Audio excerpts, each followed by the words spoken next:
Welcome to Adapted, the podcast where we explore adaptations of various forms. I'm today's host, Tom, and with me is Pat. And KJ. Today we'll be discussing The Murder on the Orient Express from 1934 and its 1974 Sidney Lumet adaptation starring Albert Finney as the detective. Also, The ABC Murders from 1936 and its television adaptation from 1992 starring David Suchet as the detective, and Death on the Nile from 1937 and its 2022 film adaptation starring Kenneth Branagh as the detective. Introducing Agatha Christie and Murder on the Orient Express. So Agatha Christie probably needs no introduction, but she did write 66 detective novels in her time, as well as a bunch of short stories. Half of these novels and a number of these stories featured her egg-shaped Belgian Hercule Poirot. Poirot. Sure, I know. No, that's a line from the movie. It is Just from the keep it. movie. I know. Poirot. I just think he goes, Yeah. Poirot. Poirot. Yes. Poirot became famous in both literature and criticism with the 1926 publication of the book The Murder of Roger Ackroyd, which had taken the detective, who was already featured originally in 1920, and made him an international celebrity. This was celebrated, read by everyone, and of course attacked by the famous Tolkien hater Edmund Bunny Wilson in 1974, and we could talk about that because it's a hilarious essay. In 1974, Sidney Lumet, hot off making Serpico, and just before he made Dog Day Afternoon, decided to direct a film starring every single actor you've heard of who was living at the time. That is a cast. That is just That's an stacked. amazing cast. I'm like, it's Lauren Bacall. Yeah. She's still around. But I didn't realize she also only died like 10 years ago. But I was like, oh my gosh, she was making movies in the 70s. Yeah, Great. she started in the 40s, so it's not a Yeah. huge jump to I still know, but be a lot alive of those in the 40s, 70s. I know, I'm not saying that it's that unusual for her to be alive in the 70s, but a lot of those 40s movies, actresses just seem to kind of fade real fast once the golden age ended. They didn't usually make the transition on from there. A lot of them didn't, but some of them did, obviously. But it was just fascinating to see her there. Yeah, and Ingmar Bergman, who won an Oscar for that role, also Yeah. another 40s actress who made the transition. Yeah, that is a bonkers cast, enormous cast. But possibly the actor who spent the most time as the detective is David Suchet from the TV show Agatha Christie's Poirot, which aired between 1989 and 2013. Season 4 introduced the feature-length TV film of the ABC Murders.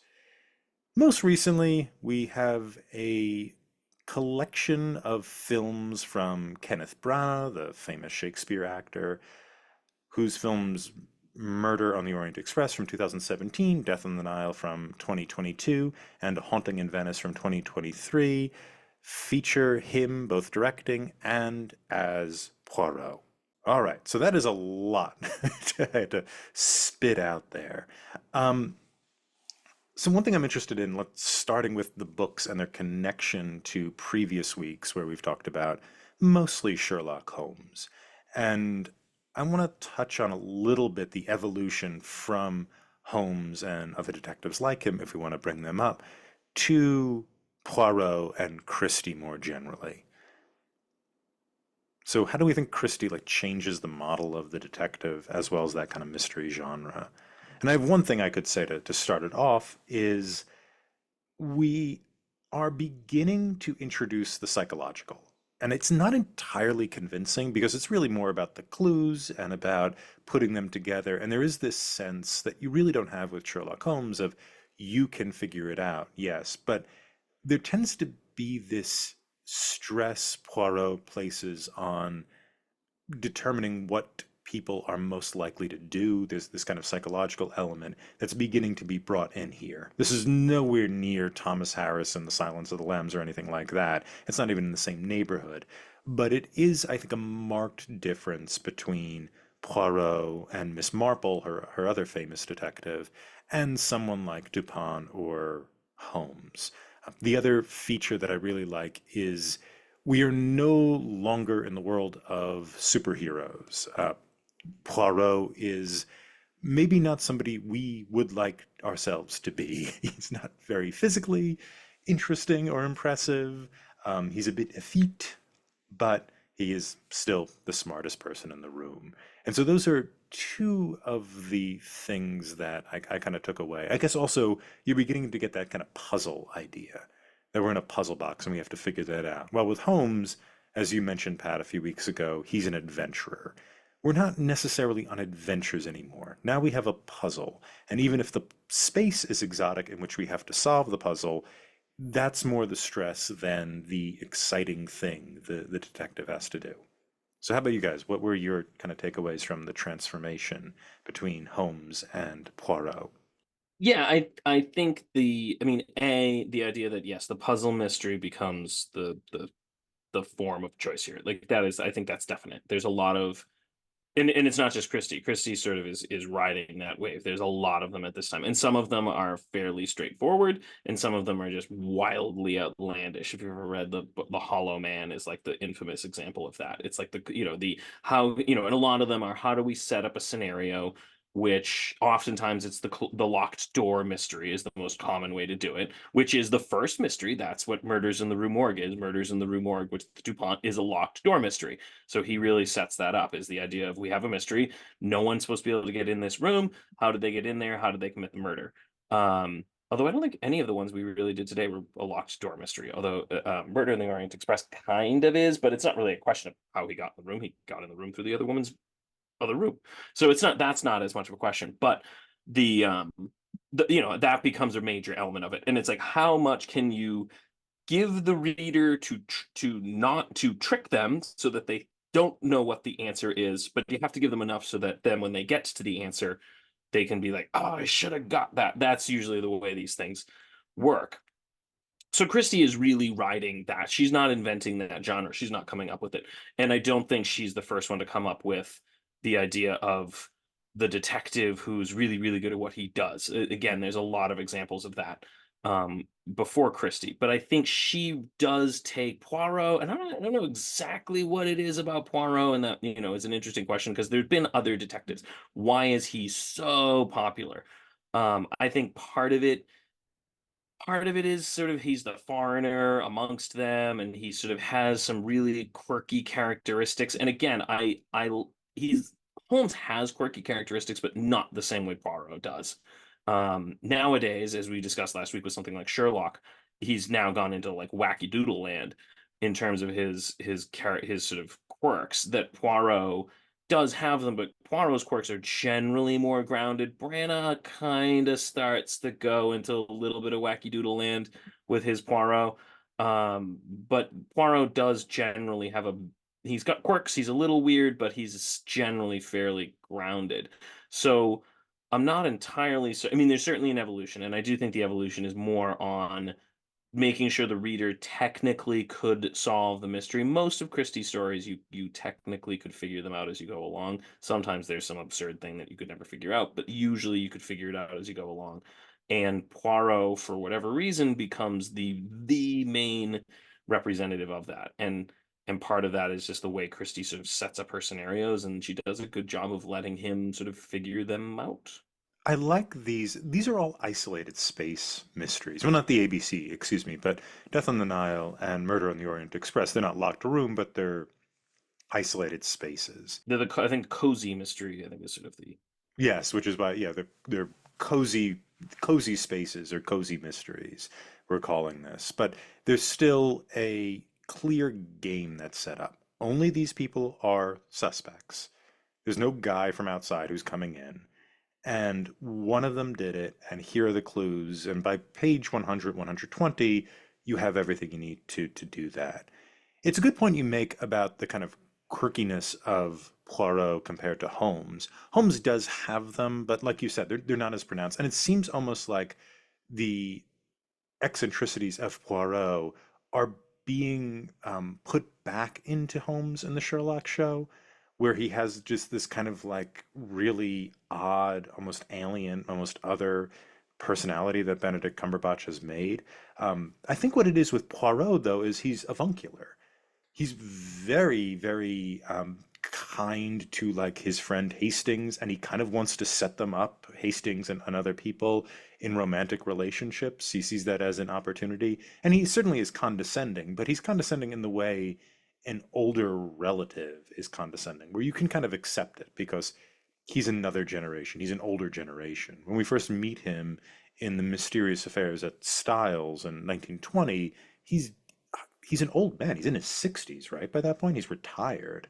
I don't think Christie predicted that she would have to write books for him for another 50 years so that he's like He never 115. ages. Yeah, he never Yeah. ages. He just stays 60, Yeah. which is why, Branagh could, I mean, that sequence with Branagh in the World War I thing is sort of ridiculous, but it at least sort of can work because in the Mysterious Various Styles, Branagh is, or Poirot is supposed to be, yeah, 60, and he's a Belgian refugee from the, World War I, whereas in Death on the Nile and Branagh's one, he's young enough to have been a soldier in World War I and have come up with some weird plan based on bird movements. So that it sort of becomes like a Simpsons character. We just can't age him, but they just kind of stay the same age through time. But And that's fine. And then the Agatha Christie's Poirot, the David Suchet television show, they just set everything between 1935 and I think 1939. They just say, okay, all the mysteries happened in these few years, and that's it. We're not going past World War II. And that's how they solve it. And it doesn't seem like that is, history isn't really commented on too much. You get a bit of the stock market crash and Death on the Nile that's referenced a few times, and it's somewhat part of the plot, but it's not a big deal. But I think what's nice about Poirot in the books is that with all his quirks and whatnot, I first of all, I don't want to be him the way I want to be Sherlock Holmes. I could live the life of Sherlock Holmes. That would be cool. Maybe I'd also like a girlfriend, but whatever. I could be the superhero of Sherlock Holmes. I don't want to be Poirot, but he's also, I feel like he would make a good older family member or something like that. He seems kindly, and I think that there's a sort of love for this kindly man who sets things right. And yeah, the quirks and whatnot, the sort of neatness and what have you. Branagh kind of dials that up to an 11, certainly, but it's still kind of lovely to see. He's like an old European gentleman. Another big difference between Sherlock and Poirot is, at least certainly in the Cumberbatch Sherlock, Sherlock wants to solve the puzzle. That's what he's in it for. He's not in it for the money. He feeds off of that. is thrilled by. Yeah, thrilled by. Yeah, He feeds off that puzzle. Whereas Poirot, at least in the few that we've seen, he just happens to be in the wrong spot and then is good at solving them. He's interested in solving them, but it's not like a dopamine thing for him, like it seemed to be for some of the Sherlock, right? He doesn't get excited about. I mean, he even makes it very clear. Poirot in the books makes it very clear he wants money. Like he'll be like, "Oh no, I need to get paid for that. You need to pay me a lot of money for that." And he's like, "Oh no, I want the money." Like he's like, "Oh no, the money's great. We gotta have the money." Like Poirot's not. He wants money. He likes his job, but he's gonna get paid. Poirot got to get paid. He's a working man, which I actually liked that comment in the Death on the Nile, the Kenneth Branagh one, where he's like, I am the working man. I am the hero in your tragedy, that type of thing. But anyway, yeah, he is, yeah, he, like, money concerns are a thing in his world.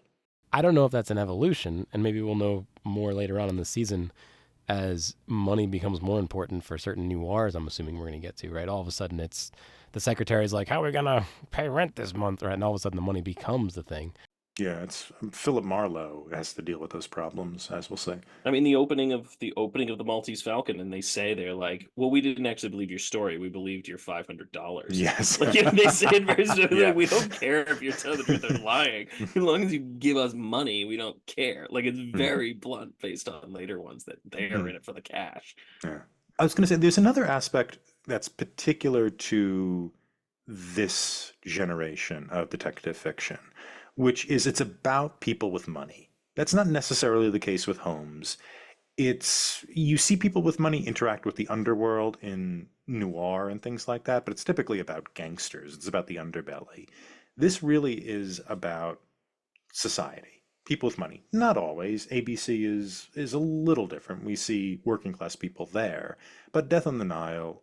One of the reasons why I recommended the movie, even though it has a lot of problems, is that it gets the society scene right. I think when you go on that boat, once they get on the boat, you get a sense of the society that I think Christie is very comfortable writing. And you do get it also with Murder on the Orient Express, which again, these are people who come from a certain social class, and her books reflect that. And I think these movies, maybe not Murder on the Orient Express, the 1974 one, but they sort of reflect that evolution as well. This is about people with money. They're not criminals. This is not the underbelly. This is polite and respectable society. There is some kind of damage in polite and respectable society, and that damage is going to be set right. Which, as you mentioned before, Pat, I don't know if you mentioned on the show or just to me personally, this is the big problem Raymond Chandler has with these Yes. things. Is that? But it seems to. Raymond Chandler's line, just so in case we haven't discussed it, Raymond Chandler's line is in his essay. He says that the idea is because he's talking about Hammett, and he says Hammett gave crime back to the criminals, and he hates Christie because he thinks that Christie basically took crime from people who actually commit crimes and sort of pastiched it onto this upper class that doesn't do anything really, and he doesn't. He's got a little bit of classism. Hammett is definitely classist. Yes. But there's this element there that he's basically saying that crime needs to be given back to the people who commit crimes, and it's not the super wealthy using tropical fish to murder people. It's real people. They shoot each other, they stab each other, they strangle. Like, it's really brutal murders and crimes, and that's what he's really all about. So. Yeah. And while Sherlock Holmes isn't really dealing with the brutality of the world, there's still a sort of friendliness to Holmes's London. This world is a wealthy person's world. We have a professor, Pat and I, who writes about high comedy, and that seems to be an influence here. These things are drawing upon and feel like kind of that they're drawing from Austen meets Doyle. Yeah, kind of. I mean, if you It's see not like really, but it's funny. no, but I mean, if you think of like 30s high comedies where you're dealing with, I'm trying to think of what's the famous one with all of with Philadelphia Story. Oh, Philadelphia Story. Sure, that works. Like if you think of Philadelphia Story, but with a murder, and then a Belgian walks in and has to solve the murder, right? That I mean, kind that's of pretty makes, good. yeah, That's pretty good. that kind of makes what's going on here, and it's pretty fun. I mean, it's pretty fun to deal with this world, and I think that is something. I don't know if it's distinct to Christie, but it's distinct to this era of detective fiction. But I want to start with Sidney Lumet's Murder on the Orient Express. And we talk about the book as well as the adaptation. It's the earliest adaptation we're talking about here. It's not the first Poirot adaptation, but it is probably the most celebrated, at least in terms of critical response. And it was nominated, I believe, for 5 Academy Awards and gave Ingmar Bergman an Oscar for supporting actress. It's pretty close to the source material. It has a sort of, I think, difference somewhat in storytelling economy and a bit in tone, but it is interesting. I have a few problems with it, but I want to start there. So, what did you guys think of Murder on the Orient Express, the 74, or the book? How they relate? All right, I want to start with asking, and if I get a little animated here, you guys said you should be able to figure this out by page 174 or something. And I didn't read any of the books, so I don't know exactly where that would be in the movie. But did either of you guys figure out that it was everybody on the Murder on the Orient Express? We were like, oh, you know what I bet you it is? I bet you it's everybody. So let me talk about one of my friends at work who said that when he dies, one of the things that he hopes happens is he has access to all of his stats. Anything he wants to know about his life, he can look up. How many Pop-Tarts did he eat? How many Pop-Tarts did he eat that weren't toasted long enough? Any stat he can find. I want to know how many people read or watched an Agatha Christie story and solved the murder as soon as it was possible. Have you guys ever solved it exactly as you were reading it? Not exactly. Not exactly ever, because I mean the thing is she always has like some sort of twist in the end, and you're like, oh, I wouldn't have known that's how that particular piece worked out. As you I will answer your first question. Did I know Murder in the Orient Express? Yes, but only because someone had told me the ending before I read it. That happened to me too. So Yeah. someone, while I was reading it, I was 14 and I was reading it, and it was at the beach I was working at, and there was a case of arson at the beach I worked at, and someone had tried to burn down our guard shack. And Did you so figure out? Did you figure that out? well, that was the no one, we never found out who did it. Oh. But the joke became amongst the guards because everyone hated that guard shack and everyone kind of wanted to burn it down so they could build a new one. So the joke became that everybody had done it. so They all lined up and threw one match. so yeah, and so one of the people that I worked with was like, maybe it's like Murder on the Orient Express where we all did it, and I was like, damn it. Yeah. I'm on like page 12. So I did know how that one ended. Some of them, for example, I knew how Murder of Roger Ackroyd works. And I reread that one. That one I won't spoil because we haven't mentioned that one. And I reread it for this podcast. And as I read it, it is shocking how many times she drops hints who it is. It is everywhere in that book. It's all over it. And so if you go back and read it knowing what the answer is, it is painfully obvious throughout the whole thing.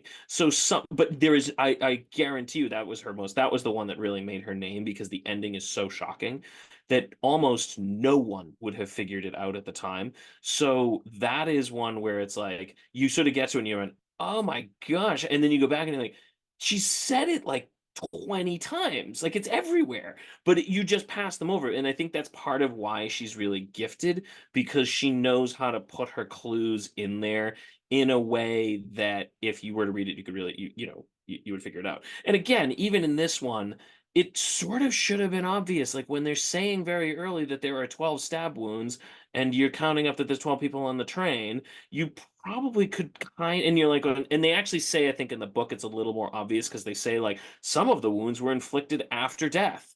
So it's sort of like they must have continued to stab them after they were dead. And so you probably should, so when you get to the ending, you're like, oh, I probably should have known that. Like I probably should have figured that out.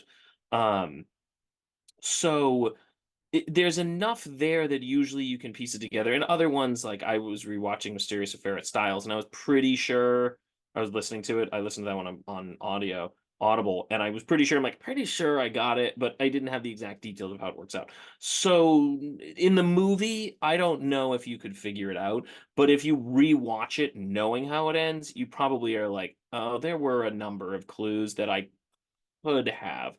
But the only thing with Christie that's interesting is that some of her later ones, the more you read them, the more you do start to figure out and be like, well, it's got to be this one because she's put so much evidence on that person early and then pulled it off and then moved it here. And then you can kind of see how she's playing that game of three-card Monte to figure out where it's probably going to lie. So that makes sense. If you can figure out some of the Agatha Christie patterns, if Yeah. you've read, Yeah.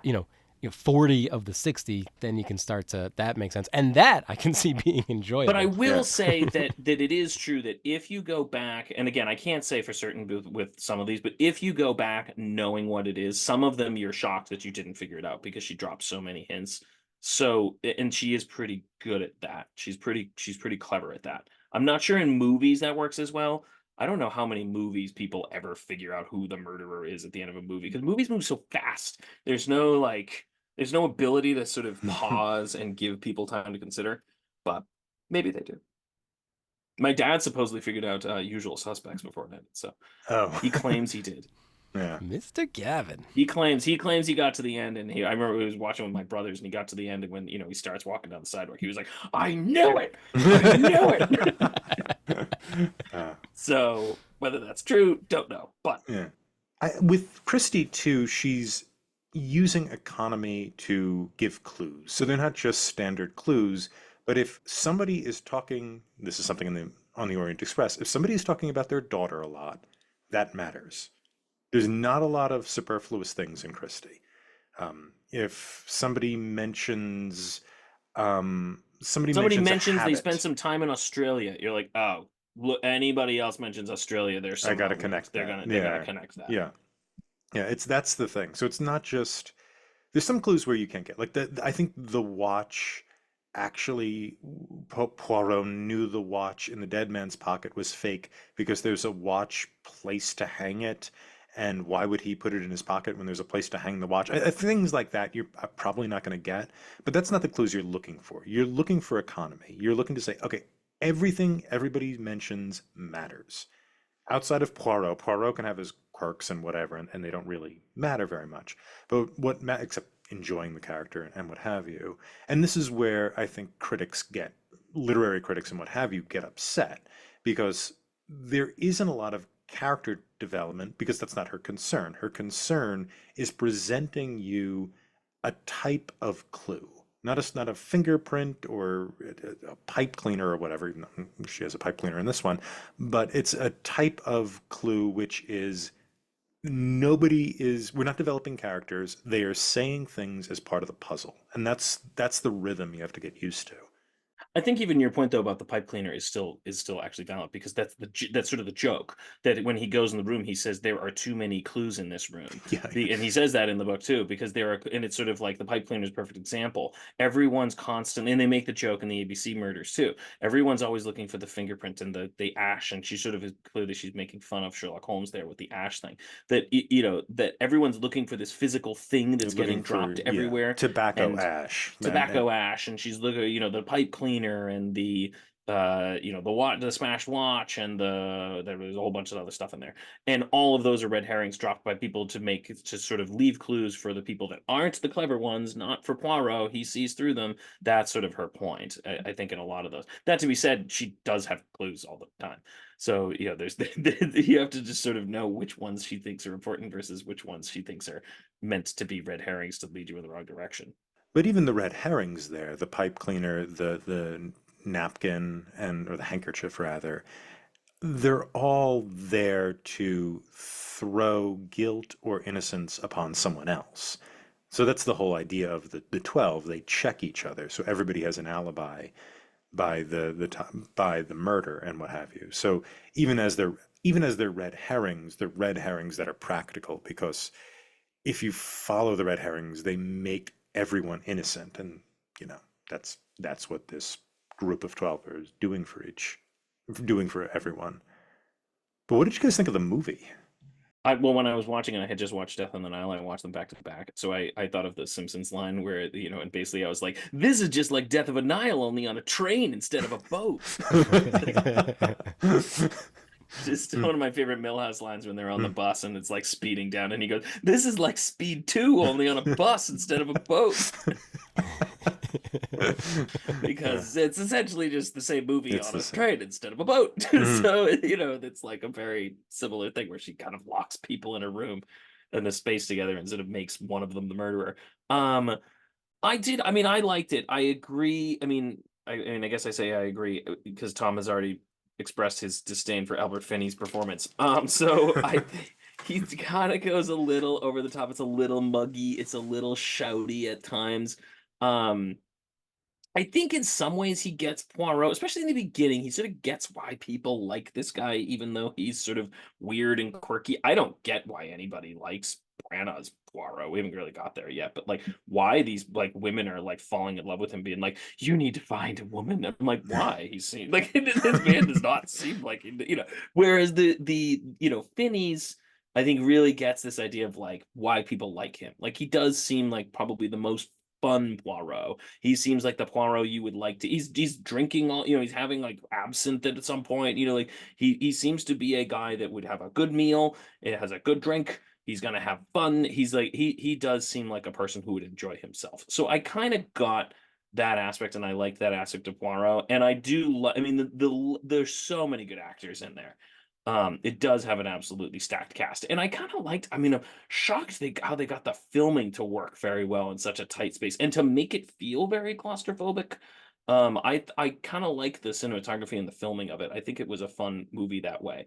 So I liked it. I think some of the performances go a little over the top, which is why I like Suchet the most.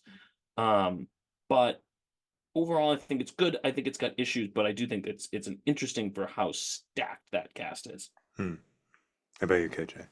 I got to the end of the movie and he's starting to explain the whole thing, and I think there's like 20 minutes left. I'm like, I really don't care, and I don't want to spend any brain power following whatever this zany, ridiculous Sierra adventure conclusion is.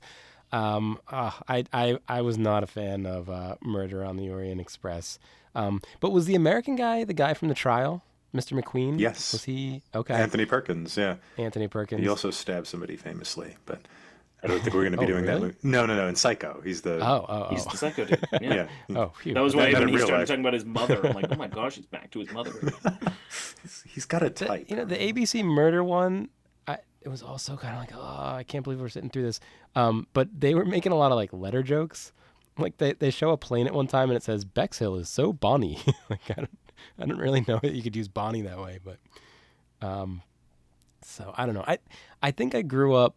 I think my folks watched a lot of CSI, NSCI, NCIS, Law and Order, and I think they were just always on the TV. And they're just like little micro ones of these, right? They're all kind of Agatha Christie. You can probably figure it out, not really. And I think I'd rather do a 40-minute bite than a giant one where there's 12 murderers in Murder on the Orient Express that you were supposed to piece together. So I don't think Agatha Christie's for me. What about you, Tom? Yeah, I struggle with this more. I think one of the things I enjoy about the book, and I mentioned this already, is the economy. She does not waste a word. It's very tight. This movie isn't at all. It's kind of sprawling. I think once they're on the train, things get better, and Sidney Lumet does film those interiors pretty well, I think. But it does feel drawn out in a way, in a very 70s way, right? It feels like a lot of 70s movies where we kind of draw these things out. We spend a little bit more time meditating on things. Not a tremendous amount. He's not Robert Altman, but still there is kind of that sense.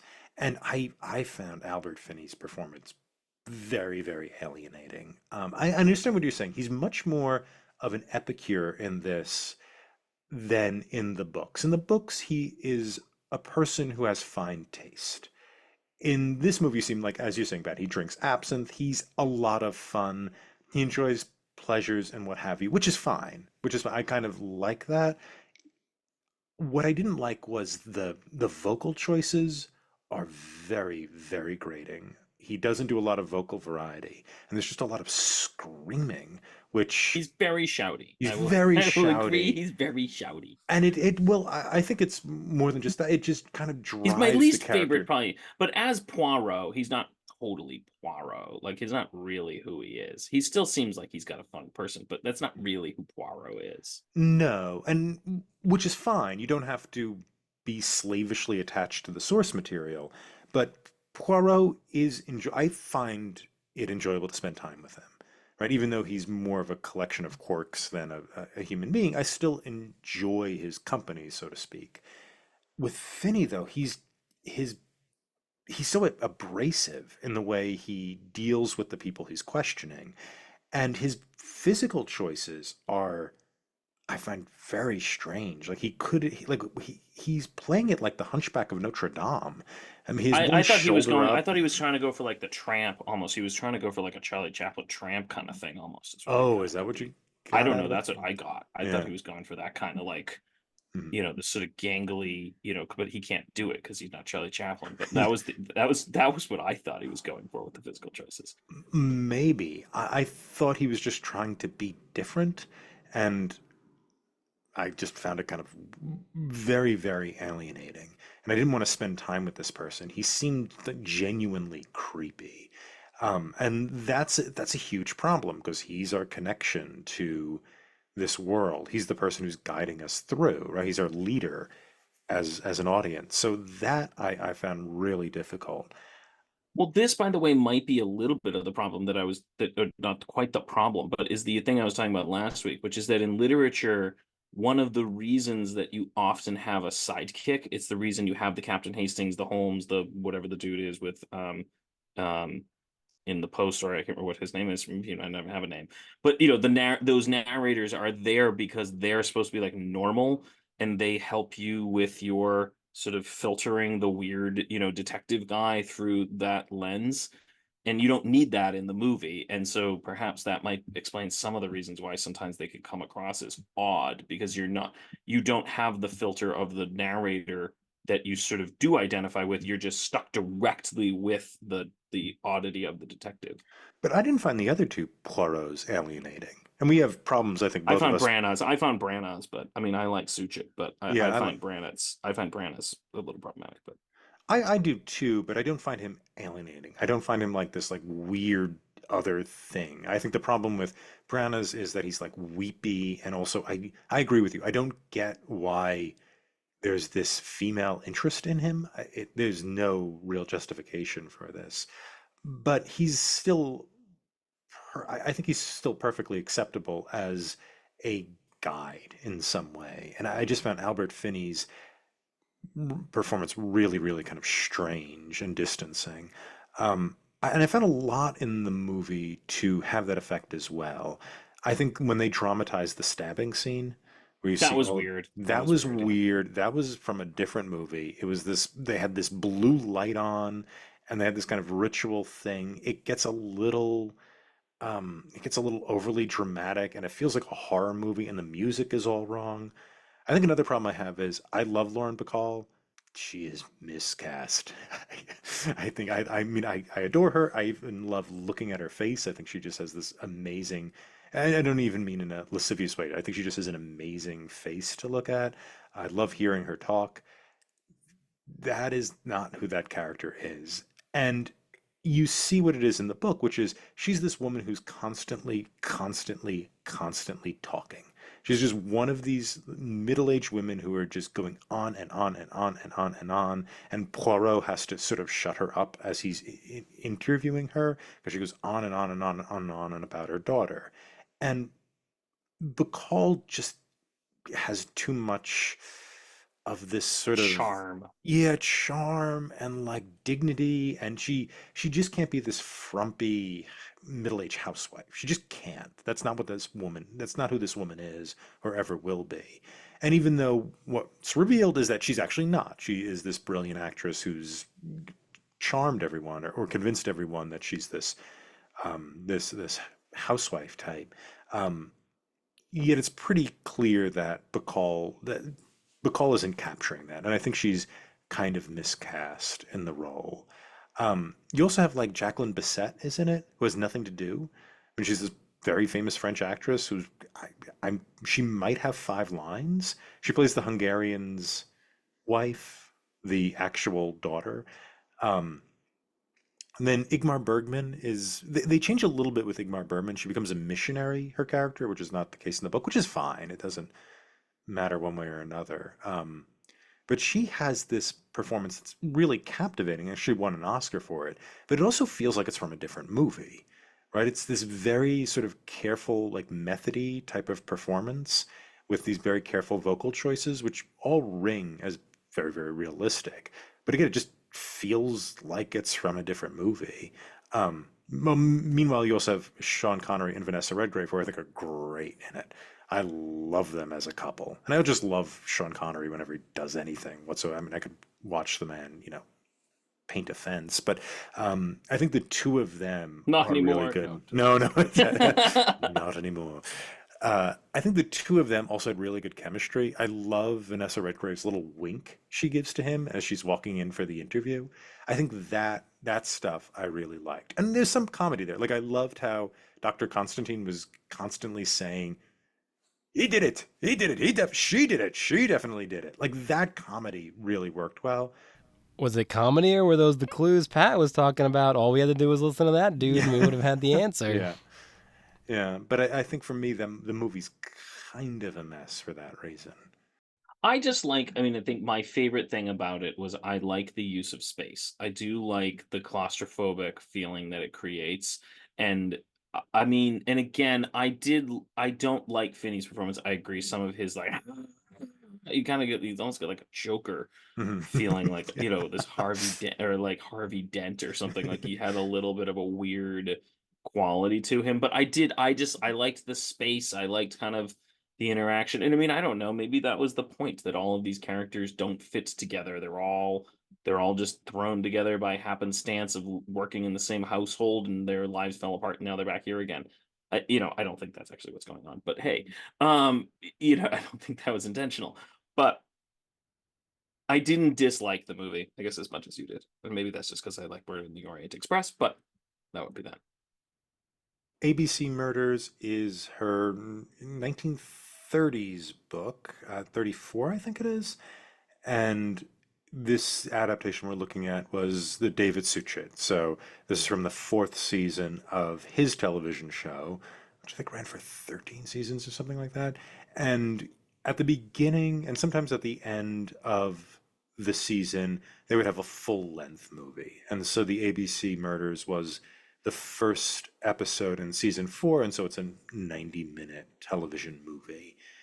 And it is, if you haven't read it, it's like Pat said, it's a great book. It's a lot of fun. It's different from her other ones, in part because we're sort of dealing with people from different classes. We're not in a cozy space anymore. So we're moving around England trying to track down a serial killer, which is also unusual for Christie. And the serial killer is killing people in alphabetical order, both of the town or city in which they live and their name. And that is the plot of the ABC Murders. I said this is was very enjoyable. I I'd say this is also, I agree with you, Pat. This is the darkest one of the hers that I've read. Um, and it's I think I got close to figuring it out, but I didn't get everything. I thought Cusp was responsible for some of the deaths. But it's also she's doing a few interesting things. She's playing with narrative. Cusp has his own chapters that are not first person, they're third person, I believe. And that's rare because everything else is first person, so they're being mixed together.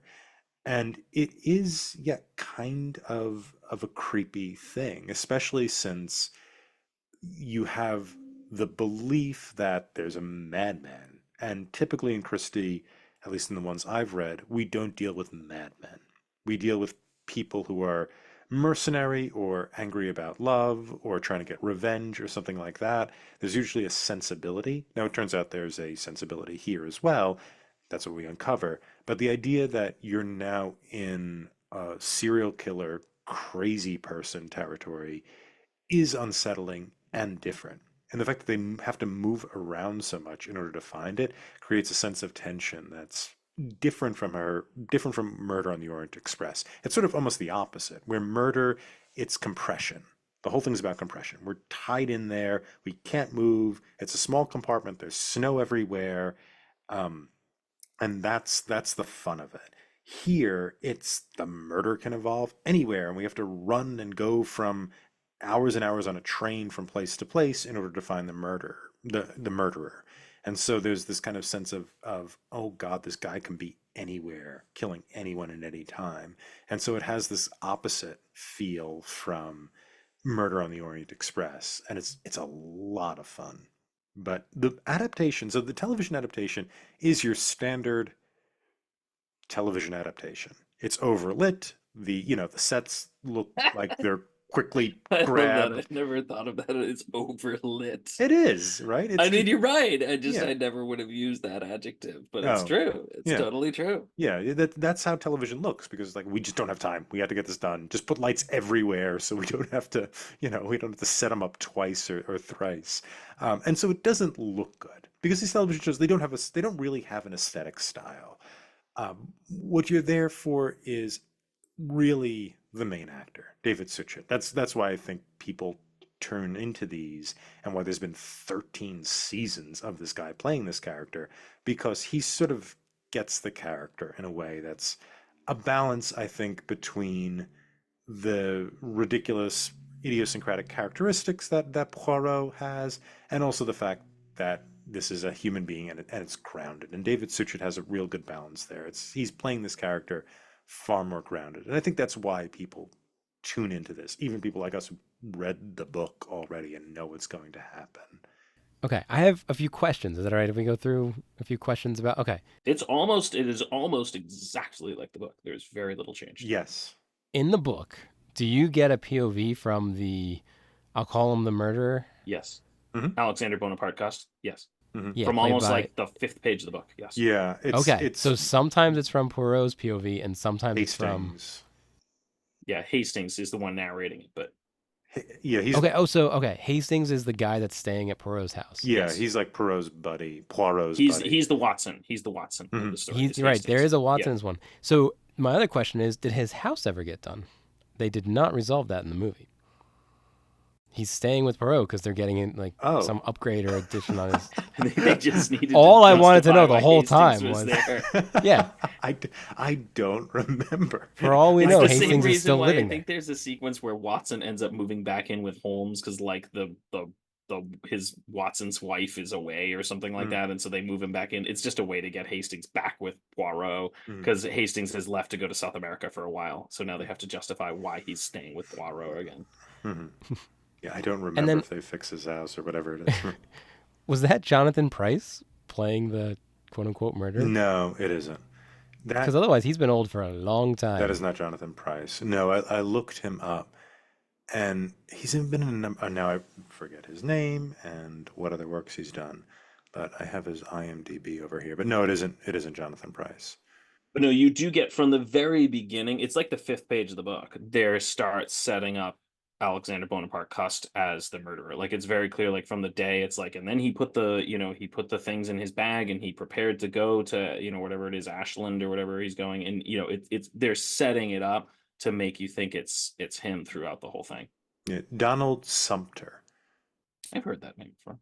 Yeah, I'll get his IMDb, and it has a little in parentheses, not from the view of Colonel Hastings. So that is that. But yes, you do get his perspective for a decent chunk of the book. Because she's intentionally trying to make you think that it's him.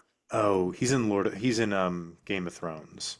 He's in Game of Thrones? Yeah, he's in Game of with Thrones. Jonathan Pryce? With Jonathan Pryce, yeah. He is the guy. Remember there's the guy who's training Ned Stark's kids? And he's like banging on the thing. Oh, Master Lewin. Yeah. He's Master Lewin. Okay, great. So I will say ABC Murders is one of, I haven't read the book in many, many years, although I'm very familiar with it. I read it, I think I've read it a couple times at least, but the first time I read it, it's like one of those, I have a vivid memory of it. I was camping in Acadia National Park, and it was like October, and it was really cold, and everyone else had gone to bed, and I was just sitting by the campfire and I think I read the whole thing in like a night. It's a really fun book to read by a campfire in like with nobody around you, in the campsite. It's a fun book to read. It's one of her darker books in terms of just like the tone, and because you think for the most part it's a serial killer, it's pretty dark book. And there's a lot more murders than there often are in some of her other books, and so it's got this kind of like energetic quality that some of the other ones don't have. Like it has sort of it's not just like a murder's happened and then we have to figure out who did it. It's, oh my, there people are dropping like flies and we have to solve this fast. It's got like a lot more of energy than some of her other books. So it's maybe it's my favorite, Murder in the Orient Express, or that one, or Murder Road Track. Right, those are all the great ones, but those three are really good. But ABC Murders has like a very vivid memory of reading that book. He's my favorite of the Poirots, because, and I think he's very, I've watched a lot of those mysteries. I don't remember what year it was. It wasn't during the COVID years. It must have been, I think it was pre-children years. And it was when I would just have the DVR and I would just record every single Poirot episode, and then my wife would fall asleep on the couch and I would just watch like 6 of them in a row. And so we were joking when I was like, because I'd kind of forgotten about it, I haven't watched them in years, and when I started putting it on and I heard the opening theme song, I was like, do you remember this theme song? And it's the like theme song, and she was like, oh God. Like, I remember, like, oh yeah. She's like, I would be sleeping and it would be pretty quiet, and then that would come on and be like, no, this song would start playing. I'm like, yeah. Poirot. So I've watched a lot of them. They have a very what I like about the Poirot show, at least, and we'll probably when we get to we can compare this to Branagh when we get to the Branagh version, and even KJ, you were talking about like SVU. What I like about Poirot or things like I'm blanking on the name of the other show. There was another mystery show I used to watch from back in the day that was like an older 50s style one. I'm blanking on the name of it. Um, but the thing that I like about those shows, and what I don't like that SVU and Law and Order and all the other ones do, and even the Branagh one do, is that realistically, it's supposed to be about the mystery and the plot and sort of these like you're supposed to watch it and you see these different things unfold, and then the characters kind of go through it, and they are repetitive by nature. But what I don't like that a lot of them do later, and especially Branagh does this, and Law and Order basically has just turned into this, is that they're basically like, you like the shows, you must like our detectives. Let's tell you about all their personal lives and then and their children and their gambling addictions and their family down in Georgia. And then like I'm not watching this for that. Like no one cares what Jerry Orbach is doing. No one cares about Jerry Orbach or what his family life is like. They might make some key references to it, but I get half of the time I'm getting Ice-T's, family history and all of his children and his son, and like I'm like his son working in like some inner city boys and girls club. I'm like, I don't care about any of this. I am watching this for the mystery, not for any of this other stuff. So Poirot, the show, doesn't do that. No one cares about Poirot's personal life. He doesn't have one. So I like that they do that with this show, and that the focus is very much like he has his character, he has his characteristics, you know what he is. And they have stories that are not that some of them are based on Agatha Christie stories. You can see where they're coming from. Others are just that I think the writers wrote their own scenarios and they have Poirot go through them and solve them. But I like that they actually don't go and turn it into this whole thing about the character themselves. That's not what it's supposed to be. This isn't really a character driven. This isn't. Later on, I think when you get to like Philip Marlowe and Hammett, they do become more character driven. But this isn't a character driven genre, and when they turn it into it does get kind of annoying. So I like Suchit for that reason. I like the Poirot show for that reason. Yeah, that's a really good point. And that was Edmund Wilson's argument against reading these things is that they don't develop characters. And he thought, Well, yeah. yeah, I know. It's bizarre because that's his argument is That's the basically, point. yeah, his argument is basically, well, they don't develop characters, so why should you read them? And it's kind of like, well, it's fine to have candy now and then. It's fine to enjoy these things. You don't need to be reading William Faulkner all the time. You can enjoy these things. I Uh, always go back to you have to watch these kind of things in order to appreciate the better ones when you see them. And I don't mean necessarily better, but it's if all you ever read is Faulkner, A, you're gonna be kind of messed up. But B, I do think most people will miss what Faulkner's doing, until you go and read something else or see something else. It often takes seeing or reading bad or just things that are not the same type of thing in order to appreciate something else.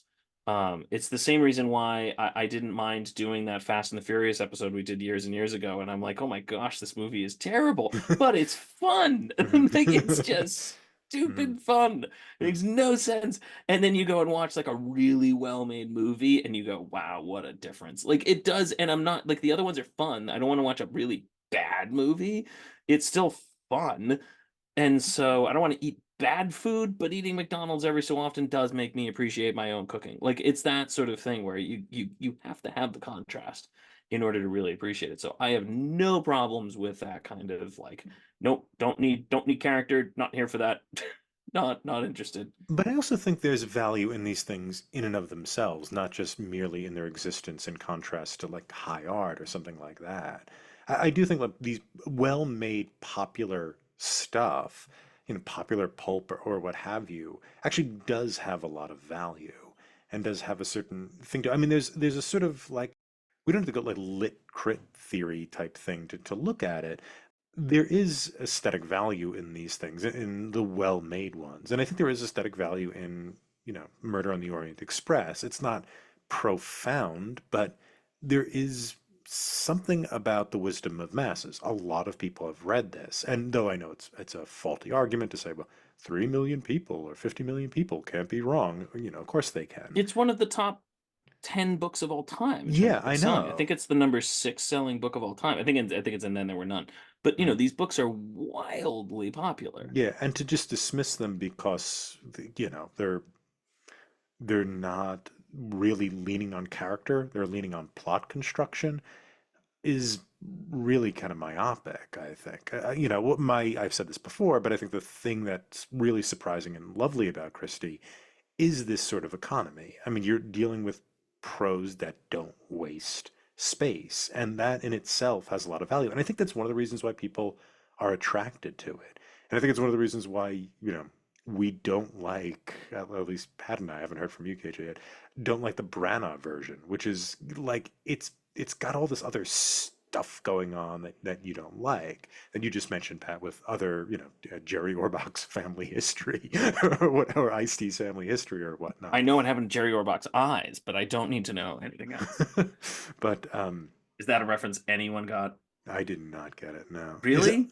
Is it Jerry Orbach's eyes? Is that How did you live in New York City and not know about Jerry Orbach's oh eyes? is that a Fantastics reference? No, no, Jerry Orbach's eyes. They used to always be on the subway.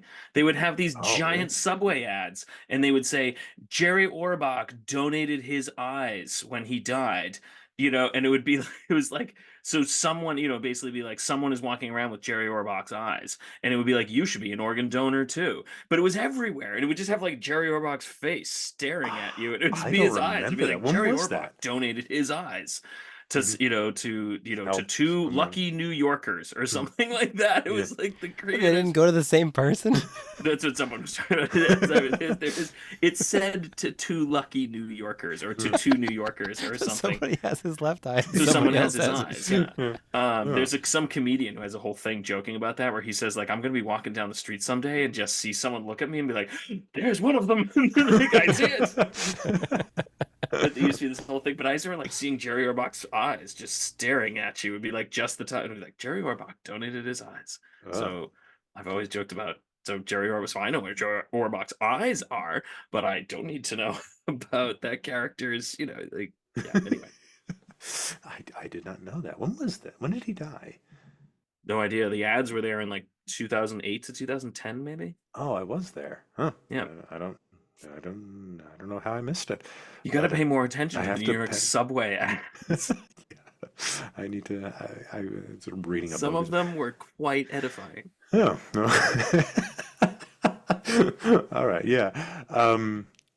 I have completely lost my train of thought. That's fascinating. Sorry. I think it was just no, that's fine. Yeah, but I think that's like the whatever. I think that's the problem with the Branagh stuff is that the thing that's so valuable about these, and I think that that popular culture got out of that is that there's this kind of economy. I'm also a little tired of like if popular culture likes it, it must not be very good, which is I guess an argument about why Shakespeare should suck or something like that. That Edmund Bunny Wilson puts forward. This critic also spent a lot of time attacking The Lord of the Rings, so I'm not a big fan of this man. But regardless, that I think is yeah, I agree with you, Pat. I think the sort of we get to the case, we're here for the puzzle, we get the puzzle, and we get out is fine, and it works well. Um, I don't know if he had the mustache that Agatha Christie imagined, but Supposedly, that is the mustache that Christie imagined. oh, really? I've heard somewhere written that they actually based it on her own writings of what she thought the mustache would look like, and she didn't like some of the other portrayals where the mustache was too small. She said Mm, she pictured it as a much bigger mustache. more robust. If that is true, it is a sign that the wishes of the audience shouldn't, or the wishes of the author should not always be respected. Uh, Fair enough. it Yeah. is a perfect case Mhm, of why supposedly Tolkien had said that Christopher Lee should play Gandalf. mhm. That's wrong. Um, Yes. so Mhm. this is another case of this where the author's wishes should not always be respected, No, I agree. And especially when he was wearing eye mask that looked like his own mustache. If mhm, anybody noticed that. yes. Yeah. I remember that. That was the Albert Finney.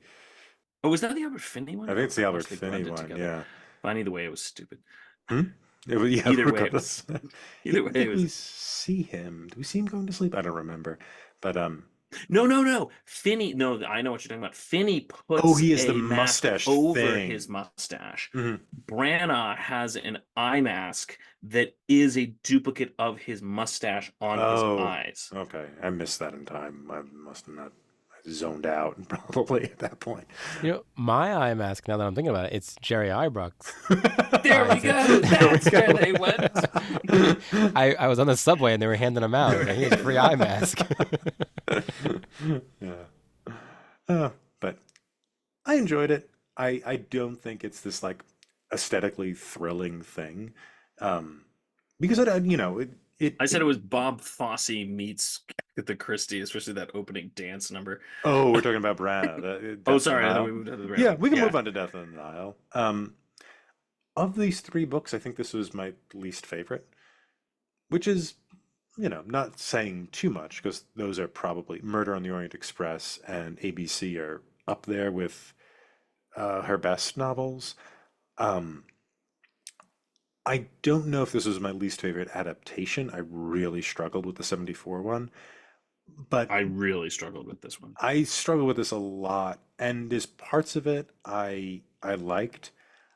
It's odd. I had watched this when it first came out, and I just read the book. I actually read the book yesterday into today, so I read it very recently. And when I started reading it, like around like 11 o'clock last night or something like that, you had texted me, Pat, and you're like, "Is it similar to the movie?" And I'm like, "Yeah, that's pretty." The opening scene isn't there, but it seems to be pretty similar. And then as I'm reading it, I'm realizing this is very different from the Because I movie. I read it Hmm. years ago, and so I have a very vague. I read most of these when I was like 14 or 15 years old. So there's a very vague knowledge or memory of what they were, especially of sort of the lesser ones, like Murder of Roger Ackroyd. That one sticks with you. ABC Murders, and then there were none. The really good ones really stick with you. The other ones, they do blend together a little bit as time goes by.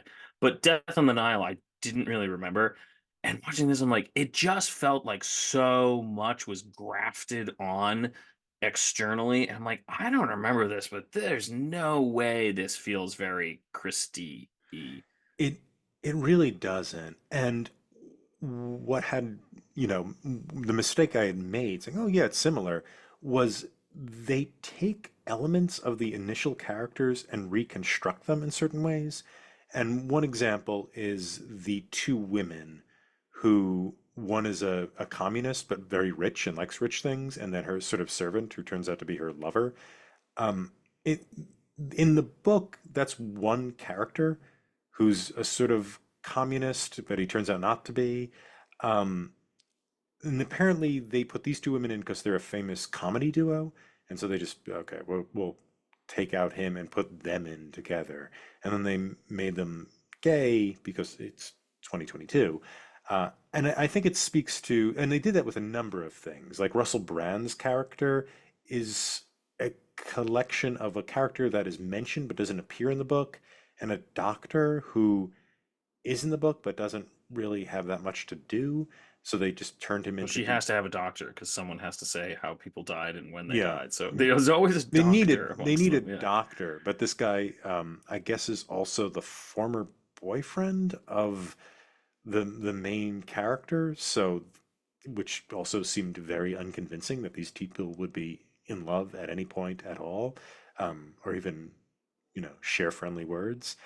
So it's a very it's a very strange experience reading the book after having seen the movie because you're like, this is I remember this, but the that character is doing that thing, and these two characters have the attribute of that one character.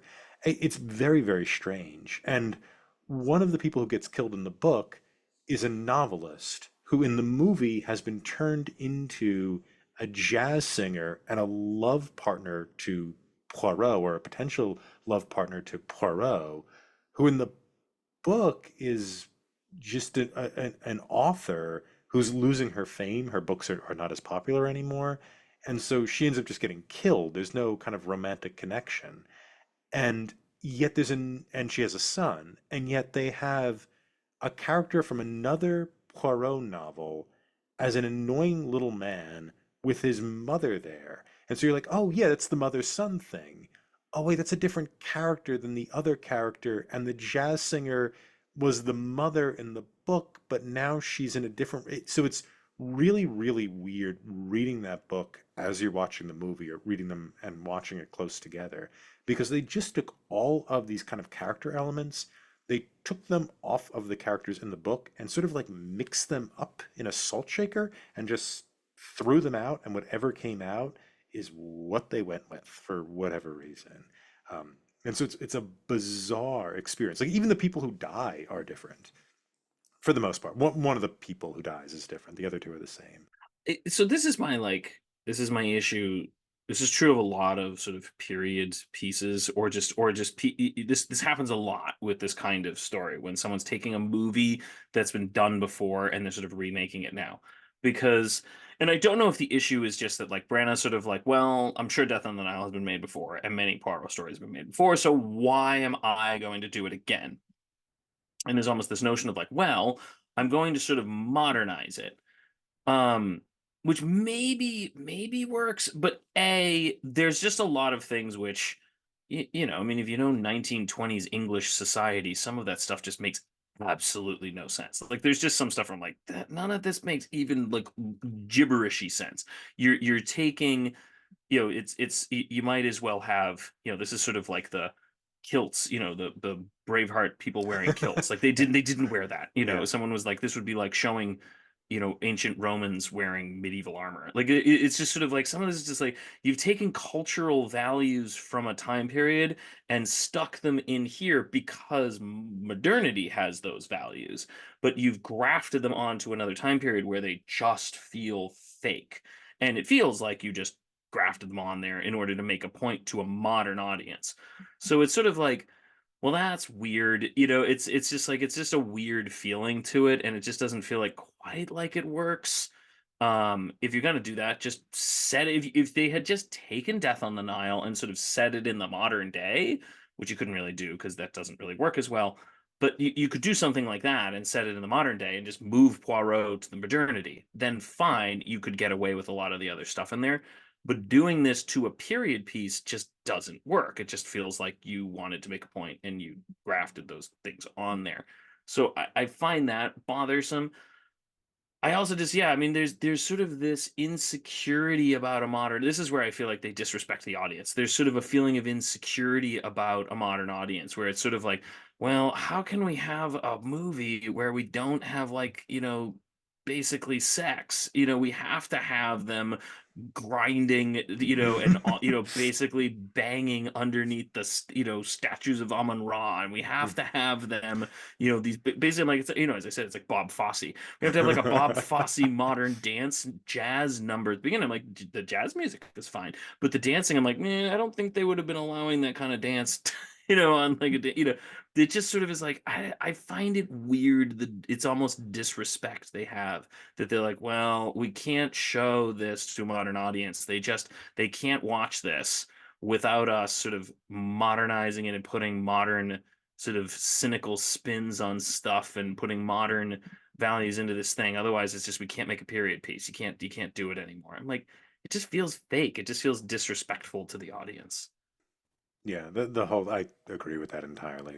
The stuff with Poirot and the jazz singer felt like it was imported in there for that same kind of ethical consideration, as well as the as you said, the modern values, as well as the two women. The revelation with them that they're actually lovers. And it didn't do anything for the It plot. doesn't do That did anything for the plot. nothing for the It's plot. just a signal of which I struggled with a lot. And the framing device of Poirot in love is really this is a problem I have with Branagh's performance, among other things, is to use the Margaret Thatcher term. It's very wet, right? It's very sentimental. It's very wet. We're gonna see Poirot Margaret Thatcher cry. naked on a cold day. Margaret Thatcher naked. But yeah, No one, no one. I know that reference. Austin Powers. Yeah. Yeah. Anytime I hear her name, that's what I think of. But Margaret Thatcher. yeah, and so the framing device didn't work for me either. Um, and like Perot cries when Bach dies, and he's trying to talk about his death, and he has to stop because tears come out of his eyes. You get to see the amazing like capacity of Kenneth Branagh to play scenes or emote. But we've had friends like this in theater who are particularly talented and are willing to steal a scene by expressing something. Um, but it's just inappropriate to that scene. It's clearly an example of talent, but it is not an example of clear thought in terms of what you're doing with a character. And I think that's true with a lot of the stuff Branagh does. What I did like about it, and I'll push back a little bit against the sex stuff. I mean, there's too much sex stuff in it. But there's a lot of not sex, but there's a lot of romantic entanglements in Christie, and that bothered me a little bit less. Even though there's, the fact that they're kind of grinding on each other is stupid. The fact that they have that one scene where they're like, "We've had sex 2 times already." No, three. Like things like that But are no one's intolerable. very few. No one says that now. Like, Yeah, if someone said that to me at a party, I'd be like, I don't really want to be around that yeah. person. This is Pretty very like creepy. we're This is, all like they're all supposed to be like in their 30s. yeah. I'm like, this is weird. Like, Mm, I don't think even if someone did that when I was like 18, I'd be like, yeah, I don't really yeah. need to know that. So I just I just Yeah, I know. found It's it it's very very it's something like odd. a 16 it's like something like a 15-year-old would say who's not experienced anything close to that. But that's what Um I mean. I'm like, it just felt like these kids, like they're like mm, kids who just discovered this for the first time. I'm yeah. like, that's a line out of Can't Hardly Wait. That's not a line. Like that's Yeah. Um what I did like about it though is once they're on the boat, the movie looks good. And I don't mean the CGI crocodile or whatever fish. were those scenes really shot in Egypt? Because they looked No. really fake, right? No, and I don't mean the scenery or the Okay.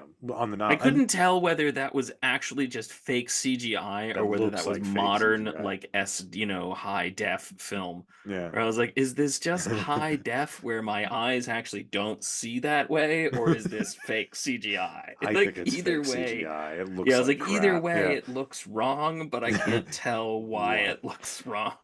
But I think when you're having the camera move through the boat and you see these kind of beautiful people in their outfits moving around, that looks good. There's a sort of sense of the class, the money, which is very important to this world, to the style that these actors are playing. That I think that sort of sense of style is hard to capture, and I think they do capture it here. It sort of falls apart whenever it falls apart a lot of times. It falls apart whenever they have to modernize anything. And I think that's why the modern stuff feels so wrong. It's because It they feels grafted because yeah. they Yeah. capture the style of the time. This is why I'm Mm, like, if you want to modernize it, just modernize it. Just mm, set it in the modern day. mm. And I get it, it's a little hard because you probably couldn't do that on the Nile in if you set it in the 21st century, Yeah, like set given it in modern 1995 when nobody has cell phones. I Right? still think I think modern political considerations would just have it like you couldn't do that and Mhm, just sail down the Nile now. Like I mhm. think this It works had as to an be the imperial piece. Mississippi or something. Yeah, I mean, modernizing's Death on the Mississippi. Mm. Perfect. Do Death on the Mississippi. I Death on absolutely the would. Hudson would be. Death on the Mississippi, Death on the Hudson. I would absolutely love that. That's a Mm, brilliant modernization. That's a brilliant adaptation. But you can't take period pieces and graft modern sensibility onto them. It feels fake, and a discerning eye rejects it because it's just sort of like that just doesn't work. There's no way that as I'm watching the scene where they have Branagh, like they have that weird scene where they're like on the stairs like looking down on Branagh, like oh yeah. talking to him, and they're talking about the fact that the mother has hired Poirot to watch the jazz singer because she's worried about the match and this kind of thing. And they talk and they talk and they talk about all the reasons why they're concerned about the match, and they never get to the one thing that's actually would have been a problem in 1920, which is the fact that, like, well, she's black. Like, they just, I'm like, just acknowledge it. Like, this is a period piece. You can't ignore that. We might be like, most people nowadays would not care about that. Like, they would just be like, oh, okay, like, that's not something I'm going to criticize that person for, because that's a silly thing to criticize that person for. But in 1920, it wasn't. So, in 1937, whenever it's supposed to take place. But it's just like the mind rejects that. I'm watching that scene. I'm going, nope, nope, nope, nope. Yeah. It hasn't. You have to say it. You can't ignore it. Mhm. And they don't say it. They never say it in that scene. They only acknowledge it later on in another scene. So it's like, I can't buy it. Like, there's just certain things where your brain just goes, I can't accept that. Like, because you can't graft this sensibility onto that sort of world, because you know it wouldn't fit. Um, if you want to modernize it, totally. Death on the Hudson, Death on the Mississippi. Yeah. Absolutely. Those are brilliant. Yeah, Death on the Hudson would be a lot of fun.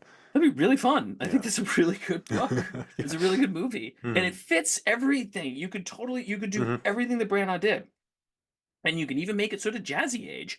Make it about jazz clubs. Make it about, you can keep the 20s sensibility almost with it. Even if you really wanted to go with it, make it be like, we are all rich people. We're going to get together. We're going to have a 1920s themed party on the Hudson, and we're all going to get together. And you can almost make it that. You can make it like people pretending they're from the 20s, having this scene. Like, it's brilliant. You could totally do it. It'd be a really good adaptation. But doing it with the way they do it, it doesn't work. And it bugs me.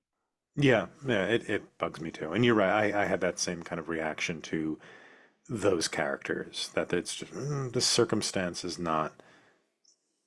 This circumstance doesn't work. There's something you're leaving out, which is the racial problem. Yeah, and it's like, it's the fact that even Greatest Showman could do could at least acknowledge the reality. I It's a I'm bad movie, but blessed that I have not seen that movie. But please go on.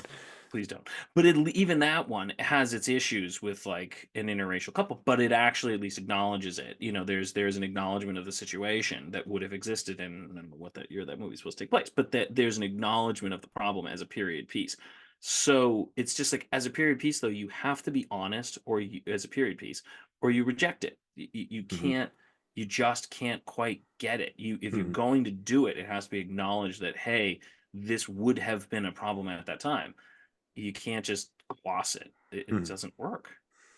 Yeah, no, I agree. It doesn't work. Other things. So talking about his Poirot, I kind of mentioned already what my problems were with Branagh's Poirot, which is just he's a very capable actor with a huge emotional range, and he does not want to reel it in, No. right? He wants to show off all. He's like the upcoming superstar who's singing the national anthem. He just wants to hit every note in that thing, even notes that are not appropriate to the song. So that's kind of my problem there. I think he can be very funny. I think there's certain. He's got some cute moments. Yeah, Like, he's got he's a cute moments. fun he's a fun actor. Yeah. And he does some good. He's not. I thought I saw. Did you see his Murder on the Orient Express or no? I didn't see the whole thing. No, I didn't get all the way through. I think that one worked generally better. I feel like he was more, they didn't try to sort of alter it as much. They have the only problem, which I'm like, why did you do this? The biggest issue I had with that was the final scene when they have the big revelation. He, for some reason, takes them all into like an ice cave. They Hmm. all leave the train, and like, why? And there's like a whole sequence where they have like chase scenes, like them chasing people down, like, catwalks and stuff around. Like, why are you doing this? Hmm. But at In one the point they ice literally, cave? They're chasing yeah. people in catwalks in an ice cave? No, there's another sequence where they're chasing people like down there, like catwalks next to the train or something, and someone runs off with like some piece. I don't remember exactly what they were doing, and they're like running off, and there's like a whole chase scene.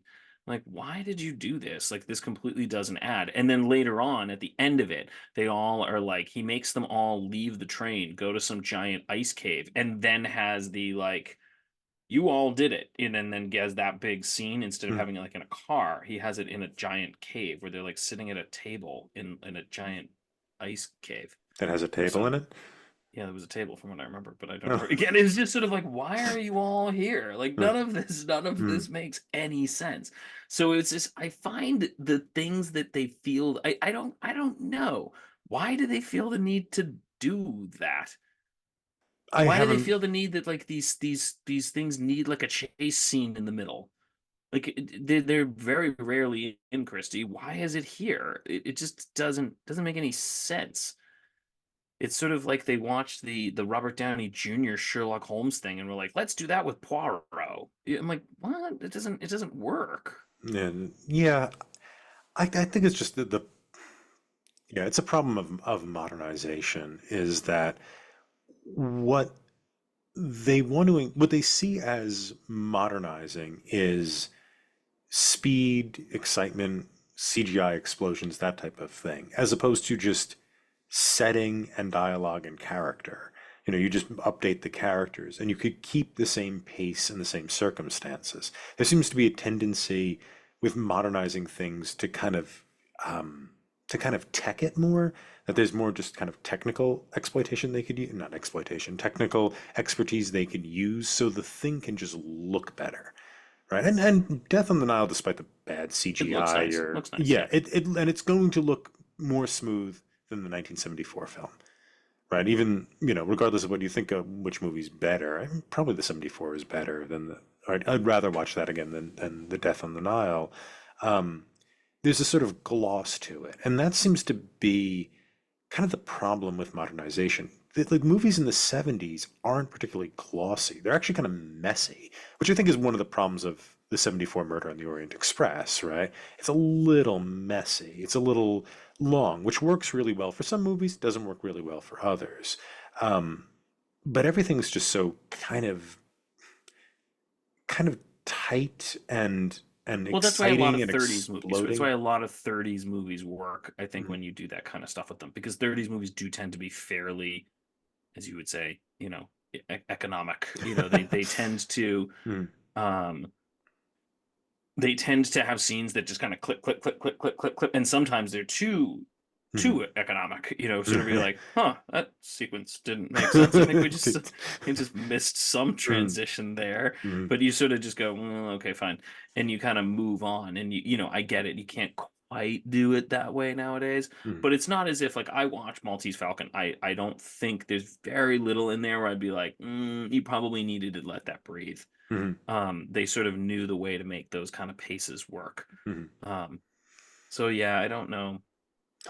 Yeah, just Yeah, but Maltese Falcon is also very different from.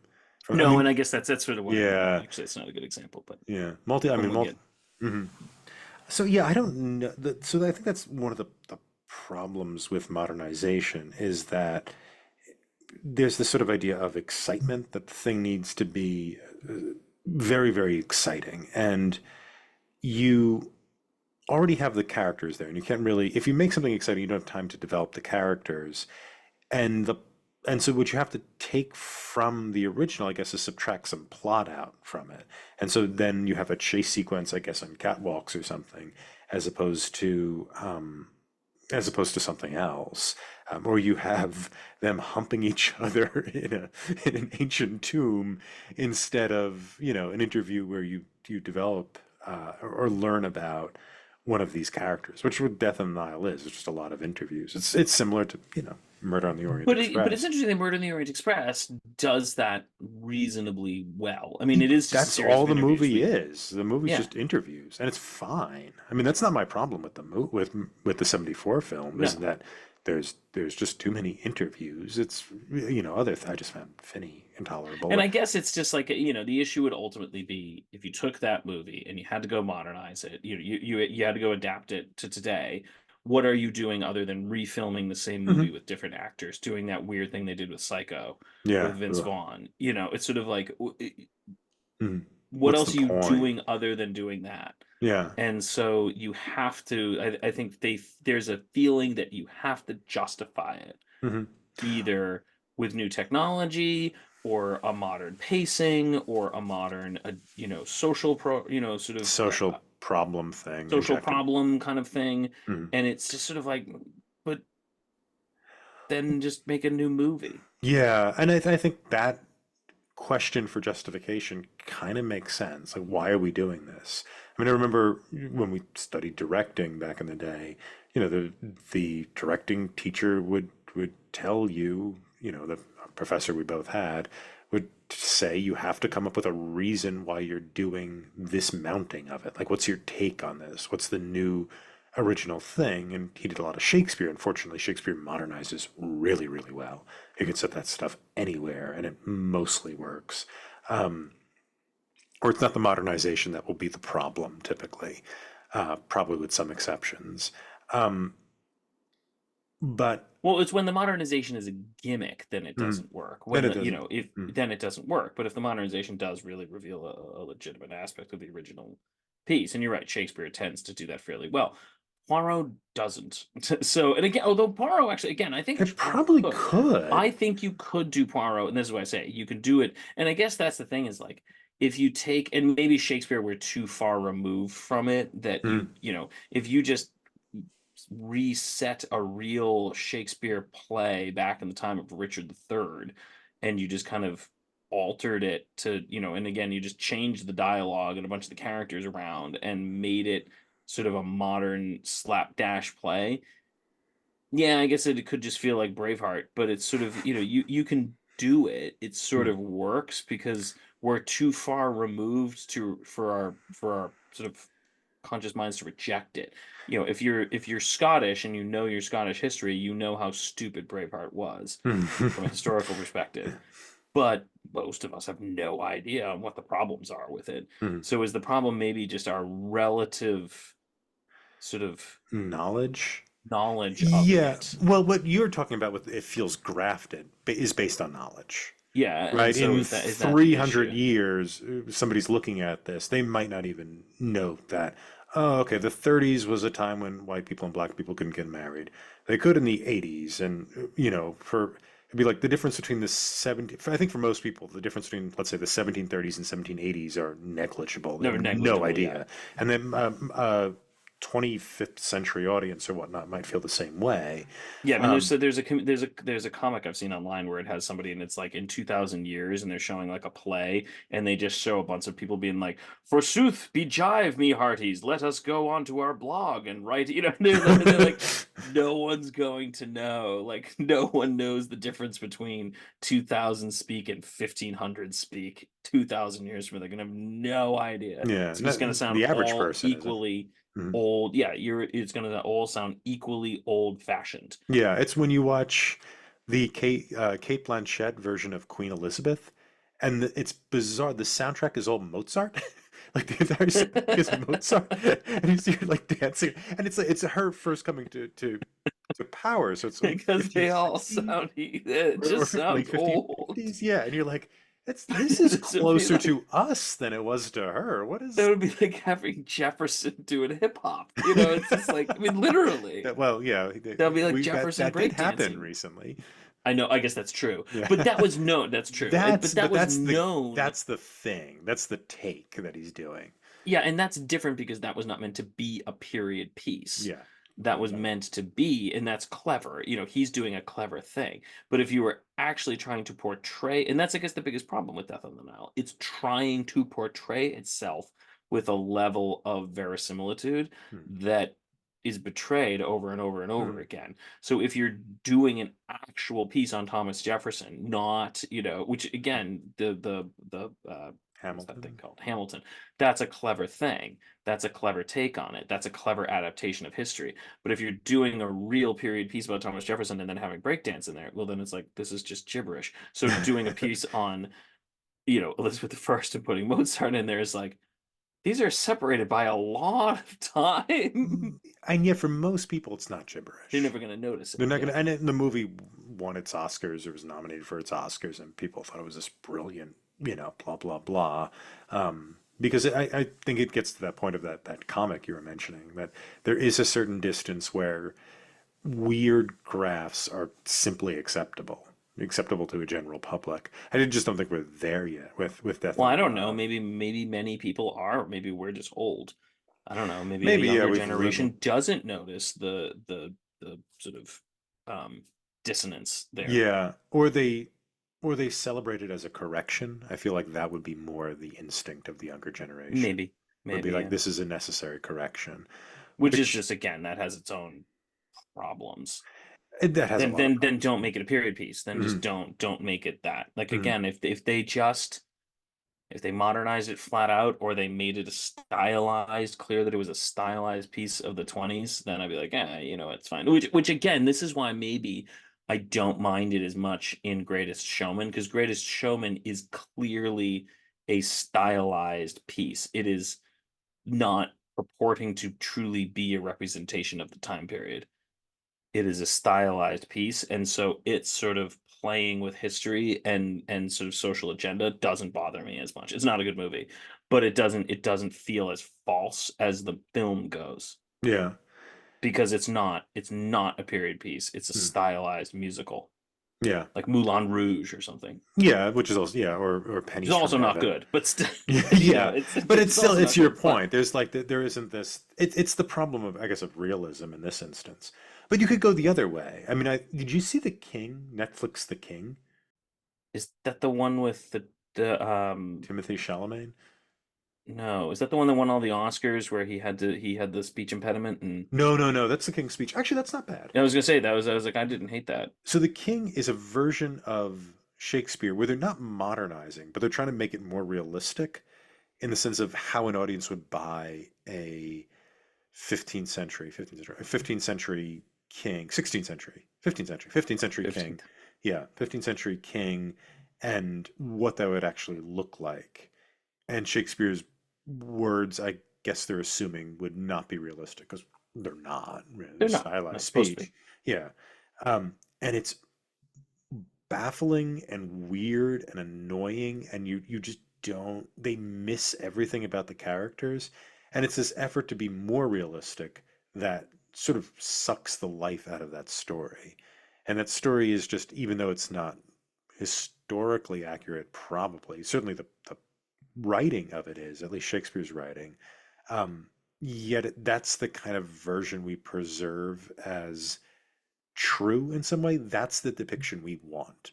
And if you're going to modernize something like they do in The King, then the problem is you're running into what we all hold as true. Like, this is true. This is Henry V. This is what happened. He says this at Agincourt. He doesn't say this other stuff that's much more, I don't know, what less heroic because we're in the age of irony and we don't want heroism anymore or something.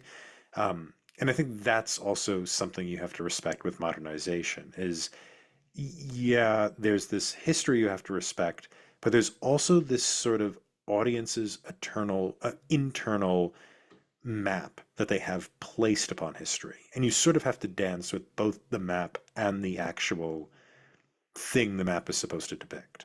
Right. And I think that's how a modernization needs to work, or it needs to hit that middle ground between those things.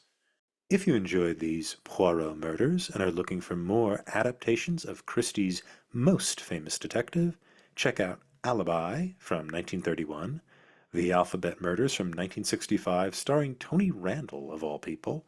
Wow, random. Yeah, yeah. It's supposed to be very, like, Randall. random. It's supposed to be, like, more comic slapsticky, which I thought would annoy me, so I didn't watch it.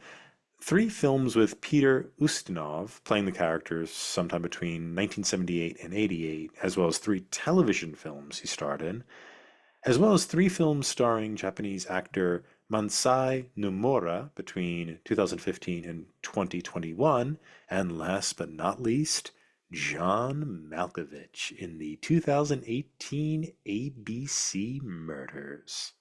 You can rate and review this show anywhere fine podcasts are available.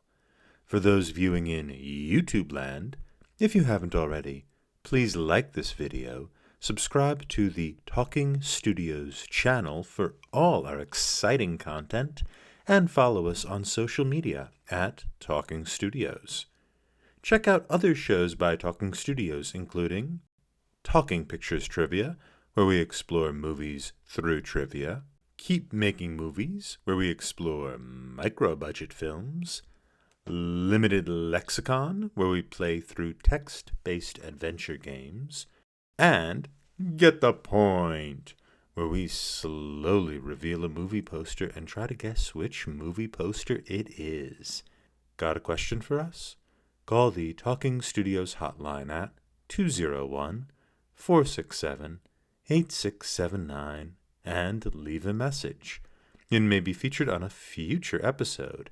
And if you haven't already, please subscribe to Adapt It, wherever fine podcasts are found. Wow, Talking Studios. Next week, we'll be exploring The Golem from 1920, Mackinac from 1928, and M from 1931. Pat, if you could adapt any of these materials into any other medium, what would it be? So I would take the movie M and I would make it into like an online geocaching thing. Like geocaches where like yeah, you know what I'm talking about. Mhm. And they hide. It's like an international scavenger hunt, and so people hide okay. like objects in like plain space, and then people have to like figure out where these things are hidden, and they have to go find the geocache thing. So it would be like that, except it would be a dude with an M on his like back, and you would have to like follow him around, and people would have to try to track down the M moving geocache through a city, just like they do in the movies. Oh. Go to the third red balloon and go left. Yeah, and then listen for the whistling, or say, like it would be, it would be a real live. It would be like a citywide internet fueled hide and seek. It would be amazing. And then would you be the guy that they're finding? No, I would. I mean, I guess I could be. That could be fun too. But that's not the point. I'm just saying somebody should make this. This would be the adaptation. Yeah, it could be like that Rowan Atkinson movie where they like have to bet on the people as to who's gonna like win the race and that kind of thing. How about you, KJ? What do you have? So I don't actually want to do this, but there's a punchline here that I thought might be worth it. I would adapt M into an M&M commercial where the blue M&M is played by Peter Lorre, and this is where it falls apart. I guess he's killing kids, and the other M&Ms are trying to figure it out. The green, the red, the green. Like it's gonna be. Maybe he's eating the regular M&Ms, and the peanut M&Ms are trying to track him down. Yeah, he's eating the minis, or the there we yeah, go. and then yeah, so, yeah, now we got it. It's kind of a sequel, not really. I don't know how we'd fit It's it gonna be into like the Lego a movie, podcast. only horror. I was gonna say, it's like the Lego M. Lego M, perfect. The Lego M. Everybody's eating. They're all crunched at the end of the day. Yeah, melts in your mouth, you know. So I don't know. I don't know if the punchline's worth the horror as we're pointing out. But I guess that's a creepy space audience. That's what we're doing next week. Creepy spaces. How about you, Tom? What would your adaptation be? I also wanted to do M, but I wanted to do the Mr. Bean M. So instead of Peter Lorre, it would be Mr. Bean playing that character, and just see how that would play out. But it would have to be like he didn't, because Mr. Bean didn't actually commit the murder. No. It's He just doesn't somebody else. actually So you would actually do it. have the Peter Lorre character wandering around, but Mr. Bean would just be mistaken. Like the For guy would him. have accidentally clapped him on the back with the M, and then you'd be following around Mr. Bean. Because they have the Yes. same eyes. That's why they got mistaken. Yes, kind of. They have similar facial dynamics, I would say. But yes, I would like the Mr. Bean M. Mr. Beam? Mr. What would Bean. you call it? Mr. Beam. What would you call it? I mean, Mr. BM would be Mr. Bowel Movement, so I don't think that works. So So audience, we will work on that title and we will get back to you.